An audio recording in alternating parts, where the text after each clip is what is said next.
Hello student, कैसे हो आप सब? Hope you all are doing well. और मैं हूँ आपकी रुखसार टीचर और बगाने आई हूँ आपका अंग्रेजी का डर। तो लास्ट वीडियो में हमने ABCD देखी थी और जैसे कि ABCD માટે મેં કહ્યું હતું કે મારી પાસે ચોથાના પણ સ્ટુડન્ટ છે અને 10માના પણ સ્ટુડન્ટ છે।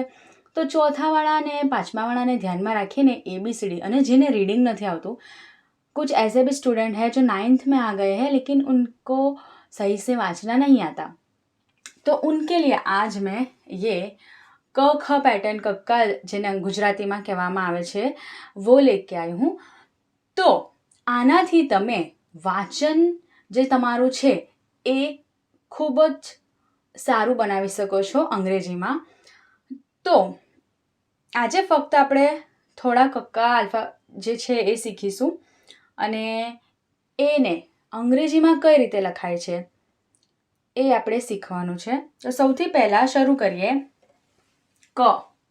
તો ક માટે છે KA, ખ, KHA, ગ, GA, ઘ, GHA, ચ, CHA, છ, CHHA। જુઓ અને ચ અને છમાં ફક્ત એચનો ડિફરન્સ છે, બરાબર? અહીંયા પણ એચનો ડિફરન્સ છે, તો આ રીતે તમારે યાદ રાખવાનું છે। એના પછી છે જ, તો JA, ઝ, તો અહીંયા JHA પણ લખાય અને ZA પણ લખાય, બંને યુ કેન રાઇટ, તમે બંને રીતે લખી શકો છો। ટ, TA, ઠ, THA, ડ, DA, ઢ, DHA, ત, TA, થ, THA, દ, DA। જુઓ આ ડ અને આ દ, ડ અને દ બંને અંગ્રેજીમાં લખાય એક જ રીતે, બરાબર છે? એવી રીતના ઢ અને ધ, ઢ અને ધ બંને અંગ્રેજીમાં સેમ જ લખાય। ન, NA, પ, PA।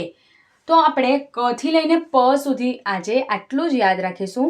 અને મારા જે હમણાં છઠ્ઠા ધોરણમાં સ્ટુડન્ટ હતા 6અમાં, એમની પાસે મેં એક નોટબુક બનાવડાવેલી હતી અને એમાં એમને મેં થોડા ઘણા આ કક્કા લખાવ્યા છે। તો જેમના જ્યાંથી બાકી હોય ત્યાંથી અથવા તો તમે ફરીથી પણ એ જ નોટમાં અથવા તમે જે કંઈ અંગ્રેજી માટે નવી નોટ બનાવી હોય એમાં તમે લોકો આ 3 વાર તમારે લખવાના રહેશે। 3 बार आपको ये लिखना है। जिसे वांचना नहीं आता वो और भी ज़्यादा टाइम लिख सकता है, तो वेल एंड गुड, बहुत अच्छा होगा। पर बाकी सब स्टूडेंट को 3 बार तो एटलीस्ट ये लिखना ही होगा। और मेरी चैनल अभी तक जिसने सब्सक्राइब नहीं की हो, प्लीज़ सब्सक्राइब करो और वीडियो देखते रहो। और बाकी आपके जो भी फ्रेंड्स हो, भाई बहन हो, कज़िन हो, जो भी हो आपके रिलेटिव्स में, दोस्त में, तो उनको भी ये वीडियो शेयर करो ताकि सब लोग इंग्लिश वांचना जल्दी से जल्दी सीख सके। और आपको क से लेके प तक कितना कंप्लीट करना है नेक्स्ट वीडियो में, इससे आगे मैं सिखाऊंगी। तब तक के लिए अल्लाह हाफिज़।